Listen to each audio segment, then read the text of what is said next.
Welcome to another episode of Safe Haven Sanctuary. Today I have my wonderful business mentor, Jenna Faye Madden. Jenna Faye is a seven-figure conscious leadership coach and business strategist helping awakened females, visionaries step into their bold moves era and scale to six and seven-figure legacy-led business. She is the CEO of Soulful Strategy. So amazing. If you guys have not checked it out, you need to. Like, especially if you are a leader in this world, she is your woman. And she's also something I didn't know about you. She's also a best-selling author. That is absolutely amazing. So, Jenna, welcome to Safe Haven. Thank you so much for being here. And yeah, so like before we even start, like, I know I gave a little bit of an introduction, but you are so good at explaining what you do, and I want the whole world to know about you. So, yeah, like, what is it that you actually do? Thanks so much, Sam, for having me here. As you read that, I'm like, yeah, I'm always full of surprises. Yeah. But yeah, in a nutshell, I feel like my work of how I would describe it in this moment, anyways, is really a blend of leadership coaching with business strategy for awakened entrepreneurs, where of course we work together to increase sales and profitability, as well as impact in our businesses, but also really working from a holistic perspective on the actual leader who is behind that business and behind the mission beyond that as well. So, working a lot on identity, mindset, leadership of how we lead ourselves and others, and that beautiful bridge into the actual how. To grow the business of things like our offer suite, our business plans, our schedule, all of those types of things that really serve to help us reach more people and also bring in more abundance through the vehicle of our business. Mm, I absolutely love that. And I can also just say that, yeah, like you're not the regular business mentor. You have the whole package. Like, I have come to you with so many personal things, which, like, we always talk about how is tied into, like, everything in our life really is like tied into our business, like our identity, like you said, our relationships, which is something I obviously want to jump into because you know that's my jam. But yeah, like, so before we jump into the relationship part, like, I'd like to talk about the identity of like a CEO and like how awakened leaders can step more into that identity and like what that actually, like, what does that even actually mean, you know? Yeah, absolutely. Yeah. So to me, being a CEO is essentially being a business owner who I feel like is a leader, like Yeah. we can be a business owner and technically might be a CEO, but it doesn't necessarily mean we're embodied in that energy. A lot of business owners I find are actually operating more like a manager of sorts where they're kind of trying to manage all the things in their business, and maybe they're managing if they have a team, and they're not really seeing themselves as the visionary leader that is really propelling the actual mission of their business forward. So to me, Yeah. CEO is kind of a practical term, but it's also very much an energetic and embodiment state as Mhm. well. And when we think of, say, solopreneurs, like people like us, more say in the coaching and healing industry, there's often a pretty big gap of actually embodying the CEO type of energy. And so a lot of people are basically focused on getting more clients and like what do they need to say to get people to buy, Mhm. and kind of just doing the day to day in their business, like the client delivery or the content creation, and they're not really connecting to the CEO side of themselves, which is like the moves that they're making, the vision that they're holding, the team that they're building, like the Yeah. bigger picture energy. I feel like that is one of the most important things in the business. Yeah. No, and I totally agree because like I've experienced that firsthand and I continue to kind of grow through it with your wonderful help.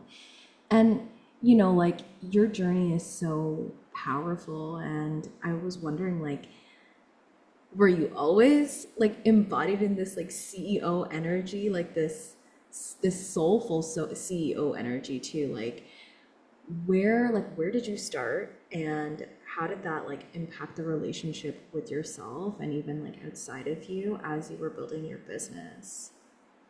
Yeah, oh, I love this question. I would say definitely no was not always Yeah. like this in many different ways. I mean, growing up, I didn't see myself as a leader. And then as I got older and I was in different jobs and things, I suppose I stepped into more traditional leadership, like management positions and such, which kind of started to shift my relationship and perception of what it meant to be a leader or a CEO. But when it came to more entrepreneurship, when I first started my business, which was in network marketing, which then eventually led more to, I would say, more of my spiritual awakening. And it was around that time that there was a transition that happened where I started to see myself more as a leader by that point, but it was kind of in like an old paradigm boss babe kind of energy. Like there was, even if I wouldn't have called it that, there was a lot of hustle. There was a lot of old programming and beliefs around working harder. And so I had really brought through a lot of the corporate mindset combined with, I feel like, what was really trending online and even like within the network marketing community at that time, which was very just like surface level, kind of like vision, sales, business. And so I had some background at that point, but what really led it to evolve to the next level was when I went and had some like really powerful spiritual experiences and sat with ayahuasca and went for Reiki and then got, certified as a Reiki master teacher and was doing a lot of hands-on healing and spiritual life coaching for people. And that's where I feel like my own identity really shifted and evolved onto the trajectory of what I've created with my, current business and brand, Soulmate Strategy, from kind of the conception of it, which at the time my spiritual life coaching type brand was called the Sacred She Sisterhood. So it Mm. shifted from more like life, leadership, spirituality into a lot of women asking me, like, how did you quit your job and manifest your soulmate and start traveling full time and like living your purpose? Like, I want to do that. And through that process, I actually realized I was, I would say, more passionate and excited and maybe even naturally skilled at business as opposed to more of the actual healing. Like I realized, although that was something I was good at and loved doing, I was Yeah. more lit up about helping the healers, the coaches, the therapists really get their work out in a bigger, bolder way because I felt like the ripple of impact of that was bigger, and it's kind of where gravity was taking me when I was following the breadcrumbs. Mm. I love that. Were there any specific like aha moments that you had or specific experiences that kind of illuminated like, oh shit, like this is actually where I'm supposed to be instead of, in like kind of the more like spiritual leadership aspect? Well, I think you're still a spiritual leader to be honest, but you know what I mean from what you were doing before. Yeah, really like what led to, I would say, that shift in the evolution of more being identified as the healer to instead shifting into more of a mentor and a guide for healers. I feel like really sparked when I had my signature program that I was running at the time, which was the Pathway to Living in Your Full Potential. And I took, I think, 3 rounds of women through that program. And at the end of each round, women were asking me for business support as kind of their next step because they, were on the awakening path. Maybe they wanted to or had quit their jobs and they were wanting to like use their gifts and build something and really help people. So I had added that module in and realized that I was really lit up about it. People were having really great results from it. And I found energetically as well, it kind of built my energy far more than Mhm. when I was doing more of the healing type work with people. And I wouldn't say it drained me or I didn't like doing it, but it definitely felt like more of an alignment piece for me. And really, Yeah. even just as I paid attention to signs, the breadcrumbs, the clues, everything felt a lot easier for me when I switched to that. And it wasn't really some like crazy bold 360. I just kind of Yeah. transitioned into that in terms of like what more of my offerings and things were, what kind of content I was talking about. And this was quite a while ago. Like this was only, maybe 2 years into being in this industry. Like I got into it in maybe 2016, 2017, and by late 2018, let's say, 1 to 2 years in, it was pretty much exclusively leadership and business coaching at that point. And it was just this transition that I feel like kind of happened where it was my own soul's guidance, but also complemented by the response and energy and feedback I was getting from my community at the same time. Yeah, yeah. And like, so like, tell me about that because, to start your own business and to help other people leave their 9 to 5 and what we are programmed to think is like, our quote unquote normal in these systems. How did you harness that self-belief and that courage? Because like, it can be scary, especially when you first start off. Like I know when I first left my full-time job, I was shitting my pants and I was scared as fuck. And like fear still comes up for me, for just being transparent. Like fear still does come up for me. But like, how did you harness that unwavering self belief of like, oh, this is exactly what I'm supposed to be doing? Because I think too, like in the society that, we've been kind of coined to like ignore intuition and to just like follow these structures that are actually really oppressive to us women when we're meant to be in like our expressive nature and really so connected to our intuition. And like I know for myself during my awakening process, like me following my intuition has led me to places that I never even thought. And Hmm. yeah, like how did you take yourself through that process? Because yeah, it is like it's a ballsy thing to do. It really is a ballsy thing to do to have your own business.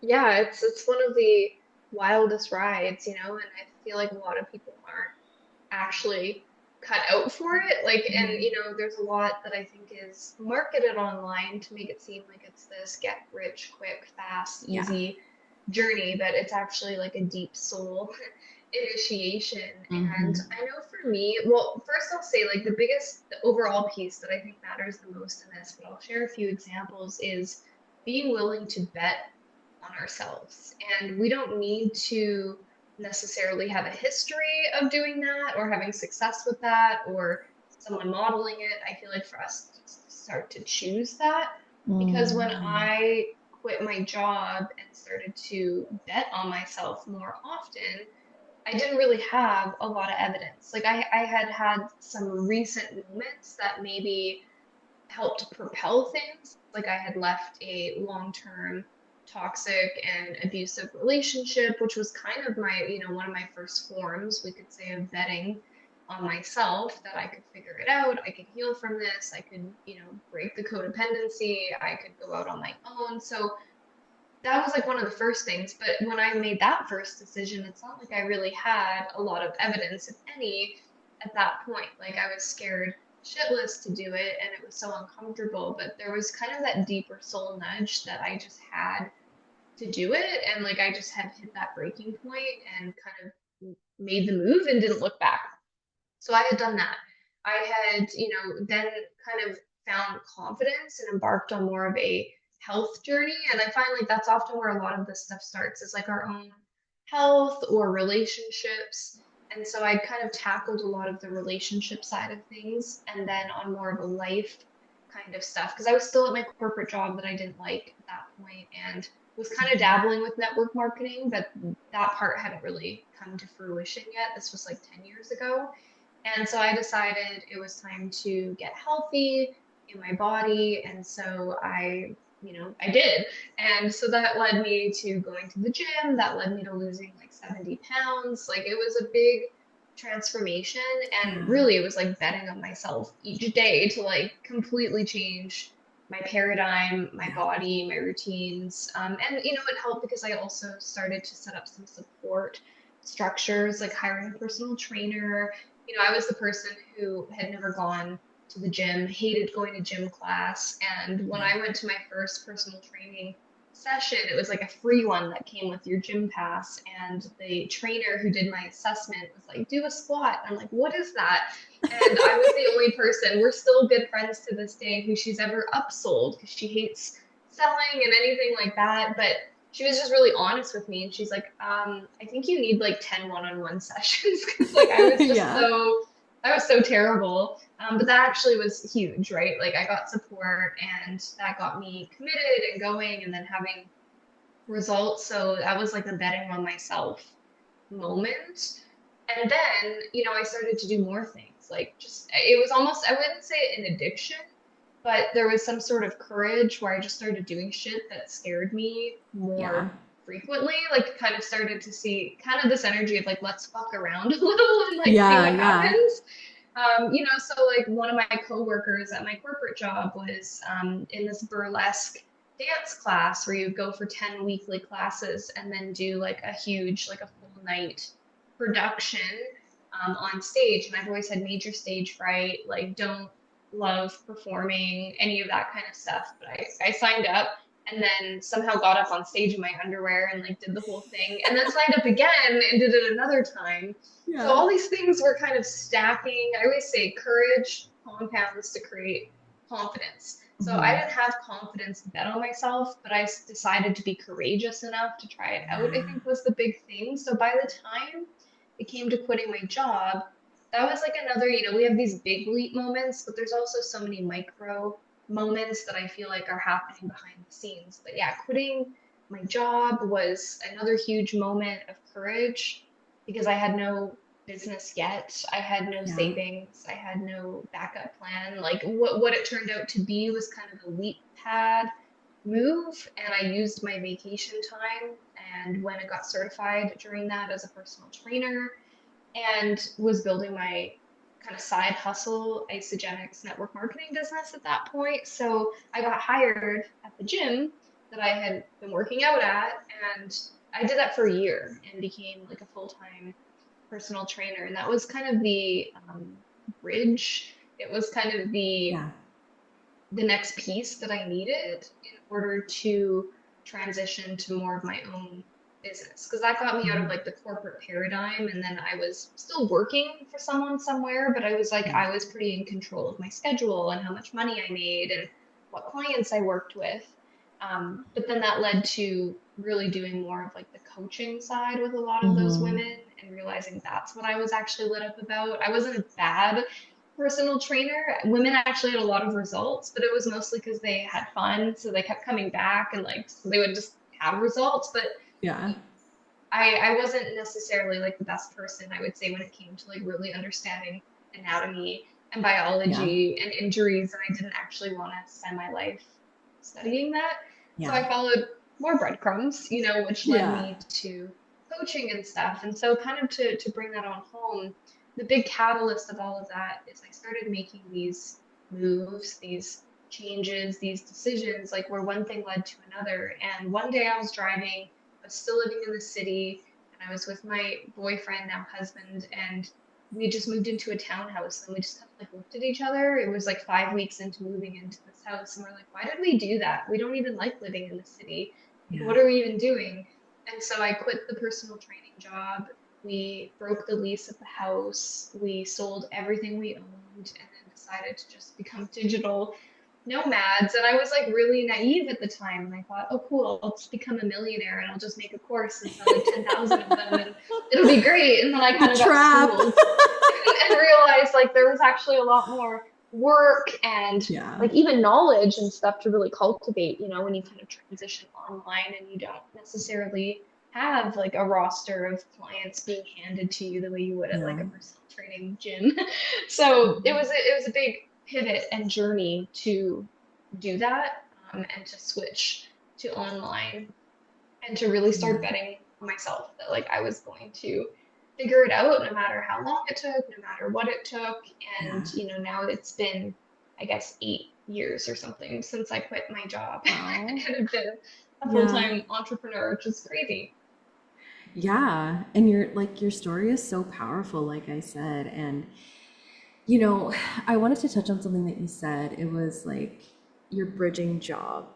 So you mentioned that like you got like the coaching aspect side of it, but like also too, you mentioned the part about like being able to make your own schedule and choose your clients. And I think like that is such a huge part of being a conscious awakened leader, is like the sovereignty part of it, the freedom part of it, where Yes. like you literally get to decide your environment, you get to decide your prices, you get to decide for, you know what I mean? Like, and it's just like I feel like that, like once you have a taste of that, and I'm saying from my own experience too, like once you have a taste of that freedom, it's like there's there's no other option. I mean, in my opinion, I'm like there's no other option to go back, because Totally. it just feels so restrictive and just like, you know, I've obviously like had thoughts. I think this is probably normal for an entrepreneur where it's just like, oh, I should just go back to like, you know, full time and, you know, go back into like the system that I was in.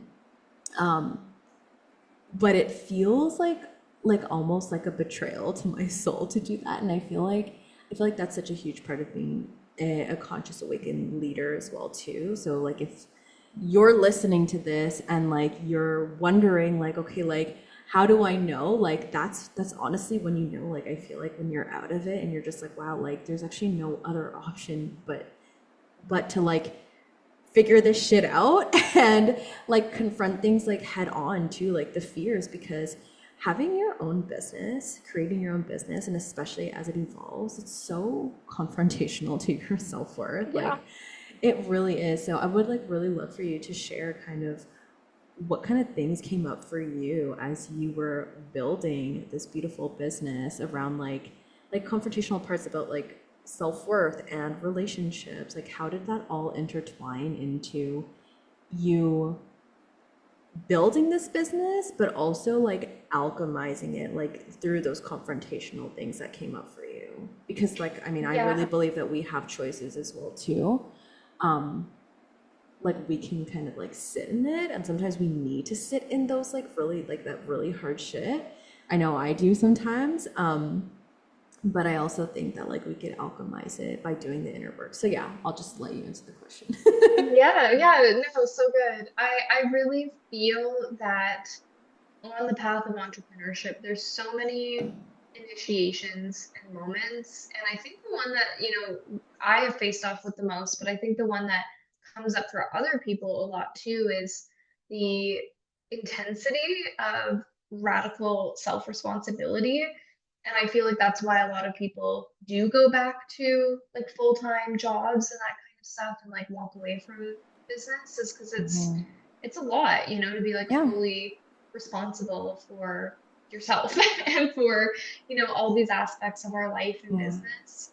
And I think that's where, for me, when I think along the path, like there's been so much fear. There's been so many moments. Like lots of people Yeah. are like, "Oh, well, I wish I was like you and didn't have fear." I'm like, no, I definitely have fear. Even still, although I feel like Yeah. the muscle has gotten stronger. But even when I quit my job, I was lucky to have a lot of support from the upper managers at my job, where they encouraged me to quit, not because they wanted to get rid of me, but they were like, "You're meant for bigger things," and Yeah. they knew that I was kind of starting to build a business and wanted to do things, so they were really supportive. But even when I Yeah. quit and went and put my notice in, I was just like uncontrollably sobbing in these two like 50-year-old men's office, telling them I'm putting in my notice, and they're like, "Are you sure? Do you mean Yeah. it? Are you sure you're ready?" And Yeah. I'm like, "Yeah, I'm ready. I'm terrified, but I'm ready." So like that was big. There was a lot of fear with that. There was a lot of fear. There was fear like leaving things behind and making changes, but also fear in the discomfort too of starting new things. Like there was so much Hmm. fear, everything from like leaving the relationship I was in, which ended in a Yeah. restraining order. So there was like literal fear, and just Yeah. like my entire identity of like, who was I outside this relationship? I had no Yeah. idea because I had been in it since I was 17. And so there was so much fear around that. There was so much fear saying yes to doing things like burlesque dance. And I remember being like the next one getting up on stage and like literally puking behind the stage, like so Yeah. terrified. But it's like kind of that energy of like, just do it scared. Like, Yeah. feel the Yeah. fear and do it anyway, as cliche as that is. And it was scary to start working as a personal trainer and wondering like, would I like it? It was scary to quit. It was scary to start traveling full time. It was scary to put myself out there. It was scary to sign my first client. It was scary to have the first person like leave, and like Hmm. not renew. Like there was so many Yeah. moments of discomfort or fear. And I also remember too, like when we decided to head to Australia, which was our first like big international, like we're leaving the country on our travels on a one-way ticket. I remember having a lot of fear come up because I kind of had a little bit of a safety net illusion when I was still in Canada. Because I was like, well, if things don't work out, I'll just get another job, Yeah. and there's a lot of familiar energy when you're in the kind of same area where you grew up. But when we decided to leave, there was a whole bunch of other fear where I thought, what if my entire business crumbles? And then I'm in some international country. And really, how I got Mhm. through that and how I did a lot of times was basically reminding myself of my resourcefulness, like actually not living in, but allowing myself to quickly fantasize and play out the worst case scenario, which is, oh, okay, well, if my business crumbled and no more money ever came in, and I was in a foreign country, like what would I do? Well, I would probably apply for a temporary working permit and get a waitressing job and earn some Yeah. money, or I would borrow some money from a loved one, or I would, Yeah. I would put it on a credit card. Like I would figure it out was the Yeah. big energy. And that's kind of honestly, I feel like has been like the key thing to building my current business and brand has always been like, well, I'll figure it out. And there's been Yeah. times where, people didn't buy. There's been times where lots of people bought. There's been times where I said no to things and, was wondering, was it the right choice? There's been times Mhm. where I said no and there was fear because I knew I was going to disappoint people or like face off with rejection. But I feel like when I got okay and comfortable with the fact that this is not a linear journey and it's actually would be really weird and messed up to just have everything happen like Yeah. clockwork and be perfect. Yeah. And there's a human experience element of this, and it's really Yeah. always happening for me, even if I can't see it in the moment. I know that to be true because there's been so many moments where I couldn't see it in the moment, but now I can look back and go, oh, I can totally see Yeah. how that was all for me and how it all was divinely orchestrated. So I have a lot more trust, I feel like, in like the unknown and the unseen of things, which I feel like is something more and more leaders could be cultivating in order to have the long-term success. Yeah, no, I completely agree because like I mean, you know this, like that's something that I'm working through currently, right? And I truly like I'll just kind of bring up a story. It's actually Australia related as well. I don't know if I've told you this before, but I don't think so. um before the pandemic, I was actually supposed to move to Australia. I had my flight booked, I had like a visa and everything. I was gonna go live with my aunt and I was just gonna go start a whole new fucking life in Australia. I And then could see it. I could see it. yeah, so could I. And then the pandemic hit and my flight got canceled and I was like just stuck in Canada and I was like, "Oh my gosh, like finally like because prior to this, I was trying to get the fuck out, but like my family was like not having it. They were like, "No," like and I was like before I was just like a yes man. Like I was like, "Okay, fine, I won't go." Like I didn't want to upset anyone. And then there came a point where I was just like, "No, I'm fucking going. Like I'm being called to like not be here anymore specifically." Um but yeah, so when the pandemic happened and like everything got canceled, I was just like, "Oh my gosh, like what am I going to do?" Like what am I gonna do? And like I finally had the courage to like book everything and like what am I gonna do? And then literally like less than a year, I ended up here in Mexico. And it was Mexico was the only, or I think it was the only country that was open, that kept their borders open. And I was learning a little bit of Spanish online, and my tutor at the time, I was telling him how upset I was, and he was living in Guadalajara here, and he's like, "Why don't you just come here?" He's like, "Just come teach English here," and I was just like, "Oh, okay." Like I love the Latin culture, like why not, you know? So I went and I like got my license to teach and everything within like 6 months, I think. Like I did like a pretty intensive program. And Cool. then I just like found a job and like I got like my flight paid for. I had like a house that I was living at, like at the school. I didn't last long at that job, because it was like, It was a like, starting point. yeah, it just got me to where I needed to be, I guess, like into the Yeah. country. um, but yeah, and then like, yeah, after I quit that job, like, I mean, I was only there like living on the property for about a month, and then I actually moved to Guadalajara, then here to Puerto Vallarta, where like it's like my home now. And if I didn't like if I went to Australia, like I wouldn't be here, wouldn't be in like this beautiful place that I literally can like rest in, and like this place that has been like such like a healing sanctuary for me. So like the part about the trusting, like I think like that was one of my biggest things. Um, and you know, it translates into it really does translate into like business. Like sometimes we need like past evidence for certain things to like remind us like, okay, like remember when this time happened and like it just turned out so much better than we thought it was going to be, right? And so I mean, like it's hard, like that's something that I'm still learning right now. But yeah, like I think like really just things are divinely orchestrated, like you said. Yeah.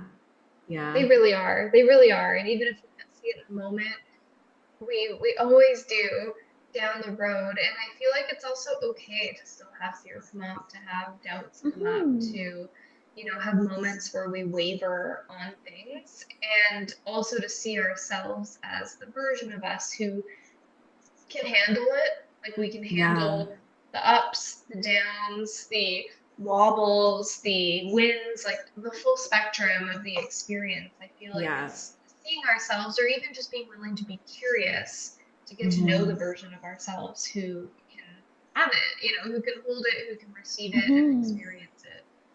Yeah, I love that because, like, you know what? I think when we get curious about ourselves, we do like push ourselves to healthy limits, right? Like, Yeah. outside of our comfort zone. And, like, that's honestly how we expand. And, like, and also, too, from like a somatic standpoint, like, there is like a good, a healthy amount of like exposure that we need in order for our nervous systems to expand in safety, right?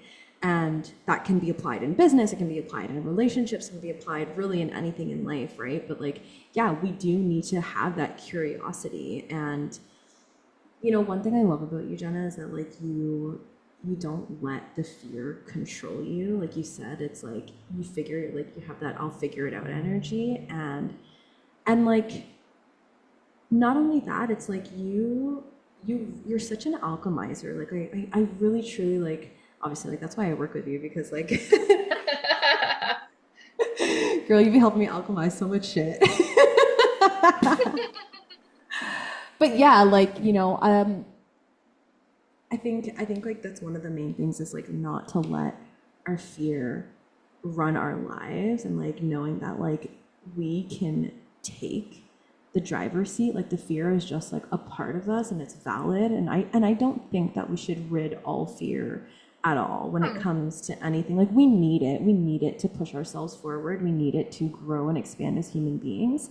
um but also like we're just like biologically wired to yeah. feel it. You We're know meant to what I have mean? fear. We're meant to have fear, and when we have fear, like the sensation of that, to me, is generally a good sign because it means Yeah. that we're growing. It means that we're shifting, and so change is Mhm. usually or fear is a really good indicator that we're making change. And of course, we can check in with ourselves on how aligned that feels, and Mhm. also to acknowledge like a part of us, like you said, is maybe feeling a sensation of fear, which many times too is actually just excitement.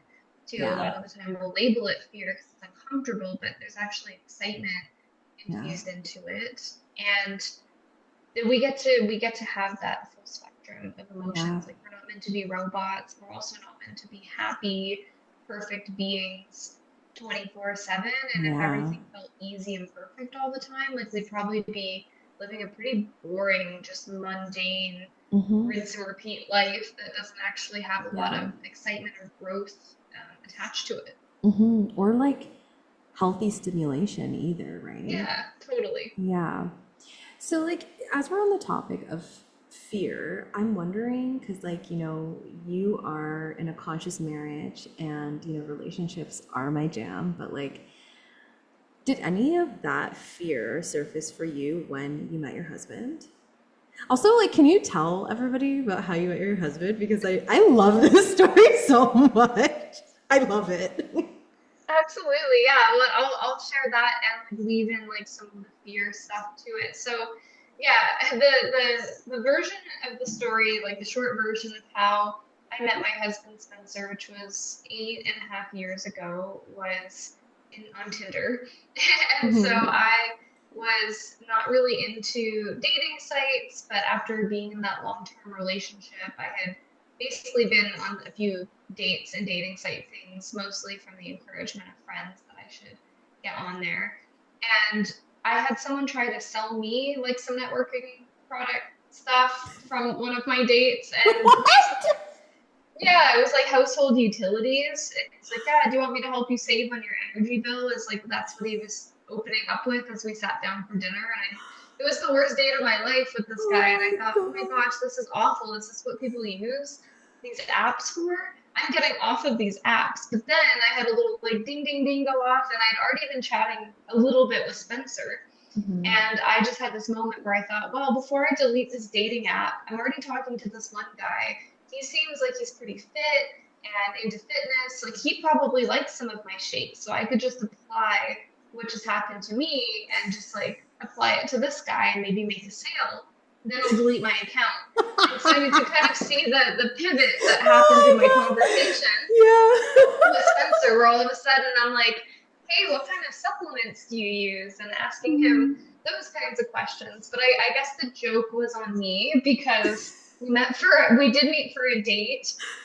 And when we met on that date, we just had like a crazy kind of soul remembrance, soul connection. And we were Yeah. talking about aliens and we were talking about his best friend who happened to be my long lost childhood best friend that he had met like later in life, like a lot of like crazy synchronicities. Yeah. And then I did sell him some products. Our second date was at a network marketing sip and sample event where I had all of my network marketing team assess him and see what they thought. And I guess he wanted to keep pursuing things with me because he ordered the highest ticket package. So that was great. He ordered himself a whole bunch of protein shakes. So I was happy. He was happy because then I was still interested in him. But then on our third date, he moved in with me, unofficially, really, Yeah. because I had this large suburban house that I had gotten with my ex because we were going to have his son there full time. And then, I ended that relationship. So I was living in this like large suburban house that also my mom had recently moved into. So my Mhm. mom, and then at the time my new boyfriend, and then me cohabitated in like a weird, somewhat functioning state for Yeah. basically a year together. And yeah, Spencer never officially moved in. He just kind of moved in. And then after about 6 months, my mom said, is Spencer going to start pitching in on the rent here? Because since he lives here. And I'm like, oh, mom, we're still just started dating. He doesn't live here yet officially. And she's like, but he's never not stayed here for a night. And she's like, and actually, he turned the spare bedroom into his office. Oh, and the garage is full of his stuff and his beekeeping equipment, and so is the basement. I'm like, okay, I guess he does live here. So Yeah. so that's kind of how it all began was and like right from the first couple months we started dating, we really connected, I would say, over a lot of things. But one of the big things was entrepreneurship because I was like Mhm. newly budding into that. But he was the first podcaster I ever met. I didn't even know what podcasts were. And Yeah. when we're chatting, and he had a podcast and he had a clothing company and he had a beekeeping business and he'd like quit his corporate job. And so I was very infatuated with this entrepreneurial man Yeah. and doing these things, who also, was very supportive and encouraging me to quit my job and, go all in on these things. So it was something that we really connected on. And actually, funny enough, in our first couple months of dating, we even bought the domain spenceandjenna.com. And that was our first joint venture, with building out this random website together where we literally just dumped on it all the different modalities and things that we could Yeah. offer. So it was like you could hire me for personal training, you could join my network marketing team. Spencer could sell you some bee stuff. He could take you to yoga class. We would take you out into the forest for cold exposure Wim Hof sessions. I Hmm. could give you Reiki sessions. Like it was just this. Yeah. I also had recipes and a blog. It was this like real hodgepodge of random stuff because we didn't Yeah. really know what we were doing yet, but we clearly have been meant to collaborate with each other. I always say Yeah. there's not much more kind of consciousness expanding things that you can do than have a business. Go into business for yourself, be in a conscious relationship where you're going to get a lot mirrored back to you and for you through that, and to Hmm. travel.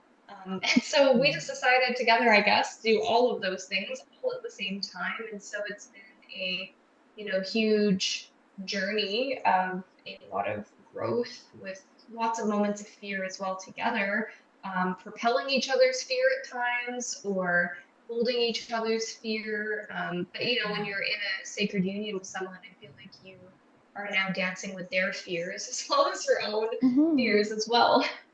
Yeah. Yeah.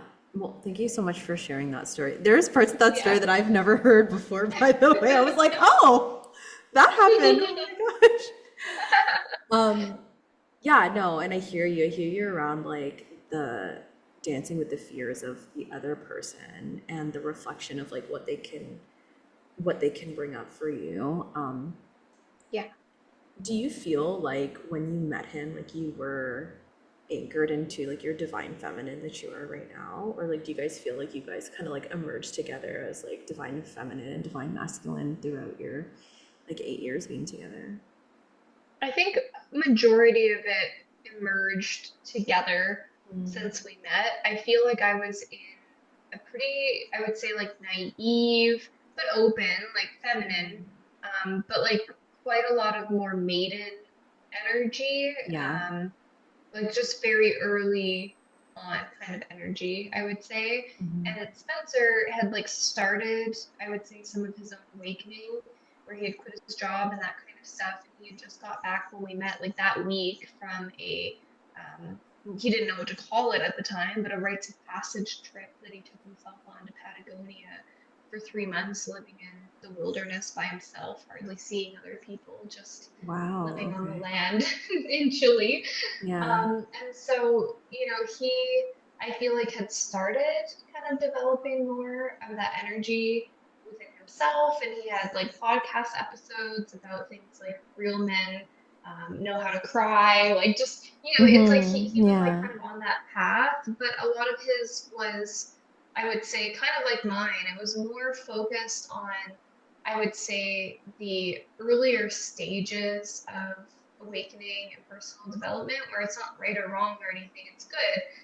But it was a lot more focused on like physical health. It was more Hmm. focused on kind of like not surface level in a bad way, but more surface things like the day to day things like, am I fulfilled in my job? How do I feel in my body?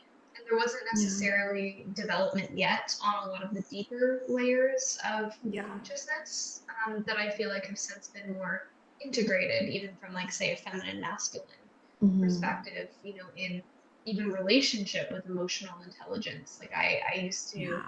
I had to learn a lot, since we had met, that I had to let go of, like from past relationships, and how to communicate effectively, and also to really learn how to navigate my own trauma responses, like as somebody who is definitely more of like a flight or fight kind of person, and then Yeah. realizing he was more of a freeze or fawn kind of person, and then Oh like wow. learning how to Okay. Yeah. navigate that when I didn't really have any knowledge of that when we first met. Yeah. So Yeah. definitely a lot of development together.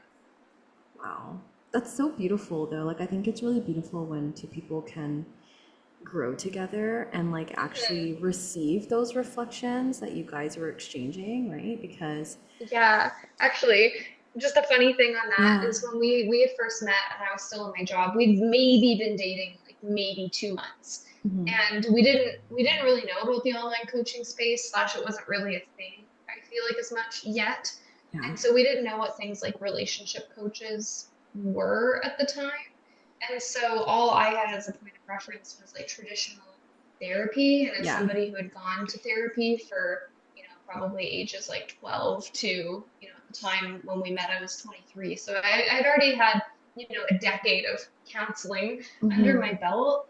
And so that was my only point of reference. And so we just wanted to be proactive in our relationship. Like we were excited to be in a relationship. We knew we were meant to be. Like Spencer bought me an engagement ring like 3 months after we had met. Like we knew Yeah. it was the right match. So we started calling different counselors and basically saying, hi, like we'd like to sign up as a couple. And then there was a few that we went to and they didn't know what to do with us. They're like, okay, so what are the problems? And we're like, well, we don't really know it. We don't have any yet. We're just, Yeah. being proactive here. And they like didn't know what to do with us. But it kind of That's so shows like funny. that we were just really eager at the time, and I Yeah. remember we were looking on Amazon and at bookstores for like relationship almost like prep things. And like we, Yeah. there was things like through the church where you could like go and do like relationship premarital Yeah. courses, but that wasn't really our vibe either. Yeah. So there wasn't really a home for us for those first couple years. Like we just had to figure it out and piece it together, but we just didn't know that there could be like mentors and stuff. So it wasn't until like a little bit later down the road that we discovered more stuff. And I remember we did like a living in love relationship program together. We did like a couples tantra program. Like we signed Yeah. up and went to different leadership programs together,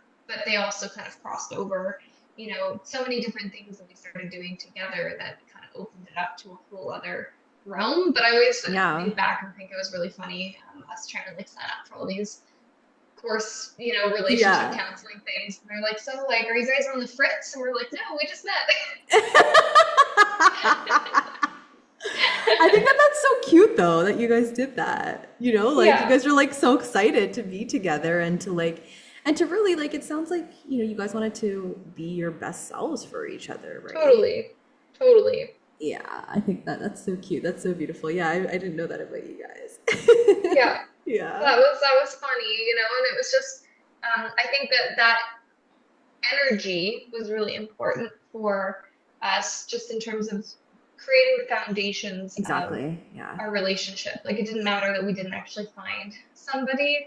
Yeah. It was more about the fact that we were both on the same page of really caring about creating solid foundations, and then we Yeah. just naturally kind of built those together and Yeah. found little nuggets here and there. But it was definitely like the desire to have Yeah. that and to create something new and create something deeper.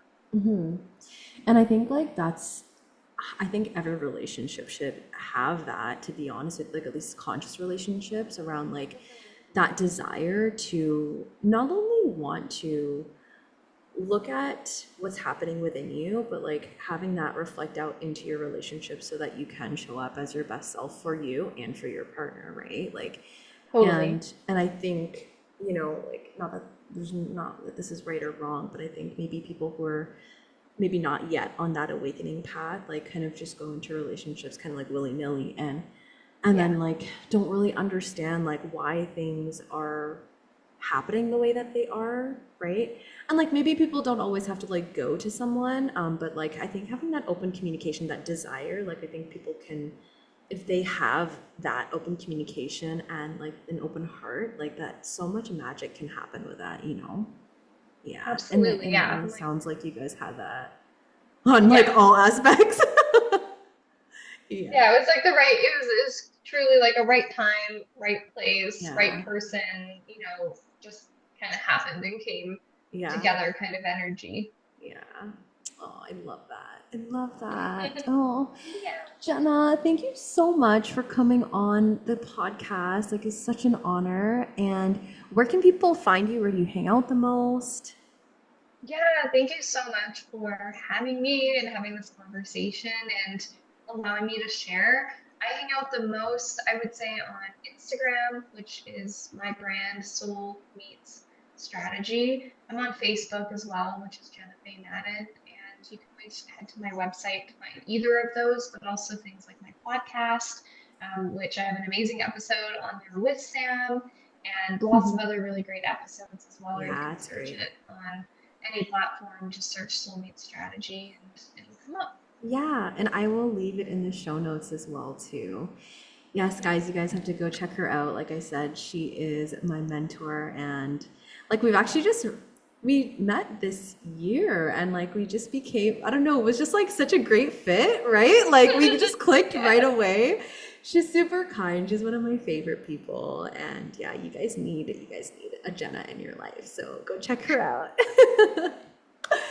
Yes, thank you so much again for coming on the podcast, and hopefully I can have you on again and we can like dive deeper into relationship stuff because I feel like we like just touched the surface, but this was so great. And yeah, thank you, Thanks for having me. Thanks, Jenna. everybody. Bye. Yeah. Bye. I hope you enjoyed today's episode. Thank you so much for tuning in. It means so much to me that we got to spend time together today. Be sure to follow me on Instagram at safehavensanctuary_. And if this episode resonated with you, it would mean the absolute world to me if you would share it with someone who you think it might resonate with as well. Or better yet, you could take a screenshot of this episode and share it to your story, tag me in it, just so we can bring more awareness to the podcast, and this will help the podcast to grow as well too. I appreciate all your support. I appreciate you listening, and I love you. Thank you for being here with me. Your presence, your time, your heart, your soul is so deeply valued here. I'll see you on the next episode.